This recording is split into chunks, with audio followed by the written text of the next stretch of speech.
नमस्ते दोस्तों। लॉजिक और इमोशन में क्या फ़र्क है? देखो, अगर इसको बहुत ही मैं एग्जांपल से बताऊंगा। अगर एक इक्वेशन है 3x plus 4x minus 9 equals to 12, तो तुम्हें पता है कि 3x और 4x को जोड़ सकते हैं, पर 3x और माइनस 9 को नहीं जोड़ सकते। तो तुम 3x प्लस 4x को बनाओगे 7x, फिर 7x 9 को उस साइड ले जाओगे तो माइनस है, तुमको पता है, उस साइड लेके गए तो प्लस हो जाएगा। 12 प्लस 9 21। एक्स है, एक्स को तुम नीचे डिवाइड के लिए नहीं लेके जा सकते, तुम्हें पता है वो चीज। 7 को नीचे लेके जा सकते हो, तो 21 डिवाइडेड बाई 7 आ गया 3। तो तुमको सब कुछ पता है कि क्या क्या चीजें हो सकती है, क्या क्या सोल्यूशन हो सकता है। बट अगर फॉर एग्जाम्पल एक्स बोले कि नहीं, मेरे को ना जो 3x बोले कि मुझे 4x पसंद नहीं है, मैं तो उससे नहीं मिलूंगा, मुझको तो 9 से मिलना है, तो तुम्हारे लिए प्रॉब्लम हो जाएगी ना, तुम सोल्यूशन नहीं निकाल पाओगे। यही फर्क है लॉजिक और इमोशन में। अगर मोटा मोटा कि लॉजिक एक स्ट्रीम, एक लाइन से जाता है कि तुमको पता है कि अच्छा ये चीजें हो सकती है, ये चीजें नहीं हो सकती, और तुम उसी के हिसाब से चलते हो। बट जो इमोशन है वो बहुत ही अलग ही तरीके से चलता है। इमोशन अपना, उनका कोई सर पैर नहीं है। जैसे फॉर एग्जांपल, ये जैसे मैंने एग्जांपल दिया कि एक्स और ये वाला, या आप देखोगे कि फिल्में बहुत वो होता है ना ज्यादातर, कि अगर फिल्म तो वही लेना चाहिए कि जो हीरो चले, पर लोग क्या करते हैं कि अपना कोई बाप है, कोई डायरेक्टर, वो अपने बेटे को, चाहे वो इतना अच्छा भी नहीं हो, पर उस पर इतने पैसे लगा देगा। या कोई, अगर इसी सेम को एग्जाम्पल लूँ, अगर कोई बाप है और उसकी बेटी ने किसी और, जैसे इंडिया में होता है ऑनरी किलिंग, कि किसी और कास्ट में शादी कर ली, तो अपनी बेटी को लोग मार देते हैं। लोग बोलेंगे लॉजिकली, अरे ये क्या कर रहा है, ये तो नहीं करना चाहिए, ये तो गलत है ना, कि अरे भाई ये तुम्हारी बेटी है, लॉजिक के हिसाब से तो वो तुम्हारी बेटी है। ठीक है, ये अब ये जो मैंने एग्जांपल दिया है, इसमें आई एम श्योर आप, कई लोग बहुत ही अलग बोलेंगे, कई लोगों का आंसर अलग होगा, कई लोगों का आंसर अलग होगा। कई बोलेंगे कि नहीं, उसने कास्ट के विरुद्ध शादी करी है, ये गलत है। कई लोग बोलेंगे कि यार प्यार तो प्यार होता है, प्यार में कोई कास्ट रंग ये सब नहीं देखा जा सकता। देखो, इमोशन में सबके आंसर बदलने लग गए, क्योंकि इमोशन बहुत सब्जेक्टिव है, सबका अलग है। किसी चीज में अगर तुमको गुस्सा आ रहा है, फॉर एग्जाम्पल जब इंडिया ऑस्ट्रेलिया से हारी, तो ऑस्ट्रेलिया वाले सेम रिजल्ट आया, रिजल्ट सेम आया, जैसे एक्स का आंसर 3 आया था उधर, ठीक है, तो इसमें आंसर क्या आया कि ऑस्ट्रेलिया जीत गई, पर इंडिया वाले रोए, ऑस्ट्रेलिया वाले खुश हुए।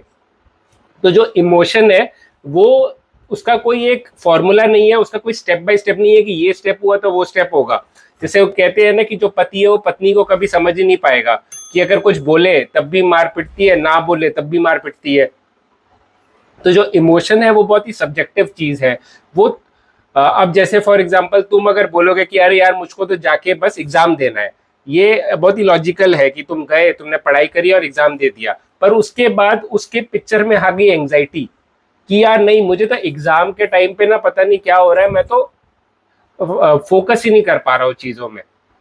तो ये जो इमोशन है वो बहुत ही कहते हैं कि उसी से हम ह्यूमन भी बनते हैं, अगर हमें फीलिंग्स नहीं हुई। फॉर एग्जाम्पल ये होगा कि जैसे कई सारी पेंटिंग्स बनी हुई है, ठीक है, कई सारी पेंटिंग्स है, और अगर किसी कोई बंदा है और उसको बोले कि ये पेंटिंग्स है, उसमें बेस्ट कौन सी लगी आपको, तो आप बताओगे। पर उसमें अगर बोल दी जाए कि उसमें ये वाली पेंटिंग आपकी बेटी की है, तो ज्यादातर जो है पेरेंट्स, वो अपनी बोलेंगे कि अच्छा ये अच्छी है, पर मेरी बेटी की भी बहुत अच्छी है। तो वो एक भाव जुड़ जाता है कि जब ये पता करके ना कि अच्छा, जैसे ये भी बोला जाता है कि चाहे कितने भी बड़े से बड़ा गुंडा हो, ठीक है, लॉरेंस बिश्नोई या कोई भी, उसकी माँ से तुम बात करोगे तो उसकी माँ बोलेगी कि नहीं, मेरा बेटा तो अच्छा है। वो एक भाव है, वो भाव का कोई लॉजिक नहीं है। वो ये नहीं है कि 3x प्लस 4x 7x बनता है, नहीं। इमोशन में तो 3x प्लस 4x 100x भी बन सकता है, माइनस 100x भी बन सकता है, माइनस 50 भी बन सकता है, वो हर बंदे के ऊपर है। इसी के लिए ये होता है ना कि जैसे होता है कि अरे ये हम करते हैं कि अरेंज मैरिज आजकल नहीं चल रही है। अरेंज मैरिज बहुत ही लॉजिकल होती है कि अच्छा लड़का इतना कमाता है, लड़की इतनी कमाती है, या नहीं लड़की तो हाउसवाइफ बन जाएगी, लड़का कमाएगा, दोनों खुश रहेंगे। पर नहीं, फिर ये हो जाता है कि लड़की बोलती है कि नहीं, ये मेरी बात नहीं सुनता, मैं तैयार होके आती हूँ तो मेरी तारीफ नहीं करता, ये गीला तौलिया रख देता है, ये मेरी रिस्पेक्ट नहीं करता, मैं खाना बनाती हूँ तो ये उसमें से नुस्ख निकालता है। कई सारी चीजें आ जाती है ना। ऑन पेपर लॉजिक में तो मैथ्स की तरह जिंदगी नहीं जी सकते, क्योंकि हम जो ह्यूमंस है वो बहुत ही मतलब इमोशनल और लॉजिकल दोनों है, पर इमोशनल ज्यादा होते हैं। ज्यादातर जो वॉर्स होती है, एक कहावत है कि ज्यादातर जो वॉर्स है वो रुक जाती अगर जो इंसान है वो अपने थॉट्स को कंट्रोल कर पाता, मैनेज कर पाता, अपने जो थॉट्स के साथ अकेला बैठ पाता।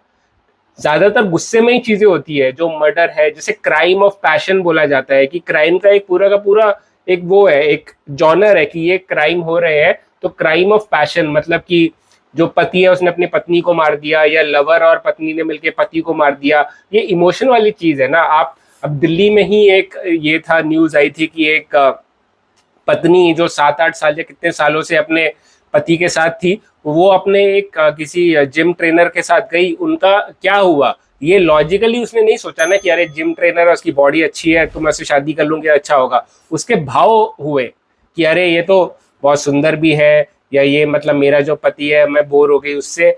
वो it was a emotional thing, तो इमोशनल डिसीजन लिया, उसने अपने पति को मार दिया, अब वो जेल में है। अगर लॉजिकली सोचती वो, नहीं यार मेरा पति है मेरे साथ तो उसके बच्चे भी है, अगर मैं दूसरा अगर अपना रिश्ता तोड़ूंगी, मैं किसी और के साथ जाऊंगी तो मुझे इतना फाइनेंशियल लॉस होगा, इतना इमोशनल लॉस होगा। लॉजिकली आदमी नहीं सोचता है। ज्यादातर डिसीजन आप खुद देख लो। फॉर एग्जाम्पल, आप आराम से बैठे हुए हो और आपको पता है कि अरे आज मुझे इंटरव्यू देना है, या आज मुझे ऑफिस का काम करना है, स्कूल का काम करना है, पर आपको सैड फील हो रहा है, आपको कोई ओसीडी थॉट आ गया, आप एंशियस हो गए, तो आपका लॉजिक तो ये है कि अरे काम करना बहुत जरूरी है, पर लॉजिक गया तेल लेने, इमोशन एक बार आ गए, सब कुछ छोड़ छाड़ के आप बैठ जाते हो। तो ये एक चीज मान लो कि जो इमोशन है वो हमारे ज्यादातर जो डिसीजंस है हम इमोशनल डिसीजंस लेते हैं, और इमोशनल डिसीजन लेना गलत नहीं है। विराट कोहली है वो इमोशन के साथ खेलता है, इसके लिए इतनी जान डालता है। अगर वो लॉजिक है, फॉर एग्जांपल 50 ओवर में किसी ने 350 बना दिए, या लॉर्ड्स में जब हमने 325 रन चेस किए थे कैफ और युवराज सिंह ने, अगर लॉजिक होता अरे 325 तो कभी हमने चेस किए ही नहीं है, हमसे नहीं होंगे, छोड़ दो उसको, बट उन्होंने पैशन के साथ खेला, अपने पे बिलीव किया, तो इमोशन करेक्ट है। पर इमोशंस भी आपको आपको अवेयर होना पड़ेगा कि कहाँ मेरे इमोशंस मेरे हाथ से चले जाते हैं, कहाँ मेरे इमोशन मेरे लिए ही गलत हो जाते हैं। तो वो अवेयरनेस जरूरी है। वो अगर आपको अवेयरनेस आ गई तो आप अपने इमोशंस को एक अच्छी तरीके से यूज कर सकते हो, चैनलाइज कर सकते हो।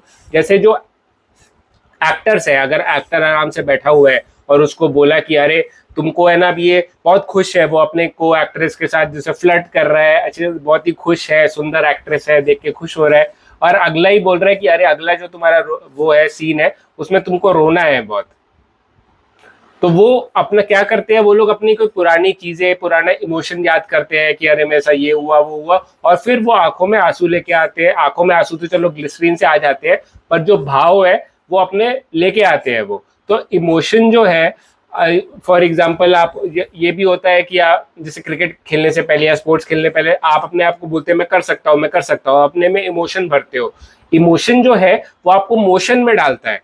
इमोशन जो है वो आपको एक्शन में हेल्प करता है, क्योंकि ज्यादातर एक्शन हम इमोशनल होके करते हैं। इमोशन जरूरी है, पर इमोशन पे लॉजिक का एक कवच होना चाहिए। बेसिकली आपको देखना चाहिए कि अच्छा ठीक है, मेरा इमोशन ये कह रहा है, पर अगर मैं ये करूं, is it the best thing that I can do now. For example, तुम्हारा इंटरव्यू है आज शाम को और तुमको कुछ पढ़ने का मन ही नहीं कर रहा है, बस सिर्फ बैठे रहने का मन कर रहा है, तो तुम्हें अपना पूछना चाहिए कि क्या ये इंटरव्यू मेरे लिए इंपॉर्टेंट है। अगर इंपॉर्टेंट है तो मैं क्या कर सकता हूँ कि जिससे हो कि मैं इससे पास हो जाऊँ 100%। तो वो तुमको अपने आप से पूछना पड़ेगा, और अपने इमोशन को उसी तरह तुम्हें चैनलाइज करना पड़ेगा लॉजिक से।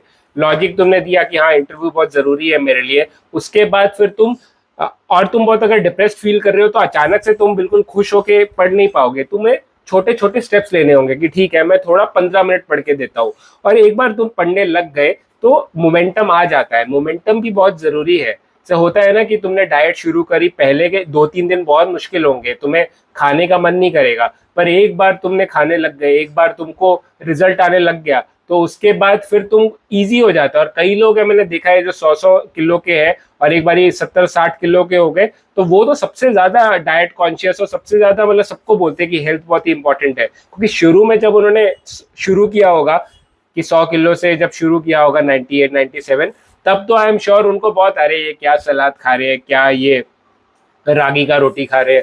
मैंने भी 20 किलो वजन लूज किया है, मुझे भी शुरू में बहुत प्रॉब्लम थी, बट अभी मुझको तो कि अरे यार मैं बर्गर नहीं खा सकता, मुझे बर्गर पसंद ही नहीं है, ऐसा हो गया है। तो आदमी ना ढल जाता है। तो आपके इमोशन एक तरह के हो गए हैं कि इस सिचुएशन में आप एंग्शियस हो जाते हो, इस सिचुएशन में आप, पर अगर ये एक हैबिट है और हैबिट को चेंज किया जा सकता है, और यही सबसे बड़ी चीज है। सबसे बड़ी जो वो है कि आपके जो इमोशंस है, इमोशन पैटर्न है कि इस टाइम पे मुझे ये इमोशन आ जाता है, वो आपकी एक हैबिट है, उसे चेंज किया जा सकता है। इसे सुन के आपको खुश होना चाहिए कि हाँ, ये कंट्रोल आपके हाथ में है अपने आप को बदलने का। तो अवेयर होइए। अवेयरनेस का सबसे इंपॉर्टेंट एक मतलब एक प्रैक्टिस वाला होता है कि एक तो आप जो भी कर रहे हो उसमें पूरा ध्यान से करो। एक मेडिटेशन है, उससे भी आपका ध्यान बढ़ता है। ओसीडी, एंजाइटी, ये सारी जो बीमारियां है वो आपके ध्यान को ही खींचती है। तो ये अगर आपका ध्यान बेटर होता है, ध्यान पे आप फोकस करते हो, तो आपकी लाइफ ओवरऑल बेटर होगी। तो आई होप आपको जो मैं कहना चाहता हूँ आपको समझ आया। इस पे हम और बात कर सकते हैं, आप कमेंट सेक्शन पे आप इस पे आप मुझसे पूछिए। बट हाँ, मैं ज़रूर आंसर देने की कोशिश करूँगा, इस पे और वीडियोस भी बनाऊंगा। बट यही है कि लॉजिक है वो स्टेप बाय स्टेप सब बहुत ही आप ऑब्जेक्टिवली आप चीज़ें कर सकते हो, ठीक है। पर जो इमोशन है, इमोशन के बहुत डिफरेंट डिफरेंट आयाम है, सब हर आदमी का डिफरेंट इमोशन निकलता है। तो तुम कोई मैथ्स की तरह फॉर्मूला करके सोल्यूशन नहीं निकाल सकते। तो इसके लिए एक पीपल पर्सन कहते हैं ना कि तुम्हें इंसान को समझना आना चाहिए, तुम्हें अपने आप, और ये शुरुआत होती है अपने आप को समझने से। तुम अपने इमोशन समझो, वो पहली शुरुआत है, तब जाके तुम दूसरों को समझोगे। जो एम्पैथी होती है वो शुरुआत होती है अपने आप से। कई लोग हैं वो अवेयर ही नहीं है कि मेरे उधर क्या हो रहा है, मेरे अंदर क्या हो रहा है। वो समझोगे कि तुम्हारे अंदर क्या हो रहा है, तब जाके तुम दूसरों को समझ पाओगे, और तब तुम एक अच्छे कॉन्वर्सेशनलिस्ट, एक अच्छे दोस्त, एक अच्छे इंसान बन पाओगे दुनिया की नज़र में। अभी चाहे तुम अच्छे इंसान होगे अपनी नज़र में, पर दूसरों को नहीं समझोगे। देखो, ये दुनिया बहुत ही निर्दयी तो है, आपको एफर्ट तो डालना पड़ेगा, आपको खुद समझना होगा और दूसरों को समझना होगा, तब दुनिया तुमको प्यार देगी। सिर्फ माँ बाप ही प्यार देते हैं बिना कंडीशन के, ठीक है, अनकंडीशनल प्यार देते हैं, बाकी हर जगह कंडीशन लगी होती है। तुम अगर अच्छे होगे, अगर तुम 120 130 किलो के हो तो कोई लड़की नहीं देखेगी, पर तुम 70 किलो के हो गए, तुम्हारे एब्स वगैरह आ गए, तो तुमको बहुत लड़कियां मिलेंगी। और लड़कियों का भी सेम है। तो ये दुनिया है ऐसी, तो दुनिया मांगती है, तो तुम भी तो ऐसा नहीं है ना कि तुम कुछ भी कोई भी शूज ले लेते हो, तुम भी सर्च करते हो, जो बेस्ट है वही लेते हो। तो दुनिया भी वैसे ही है।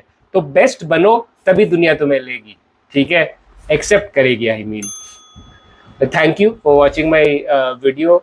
एंड लाइफ में कोई भी इशू हो, परेशानी हो, तो घबराओ मत, डटे रहो, keep fighting and keep working.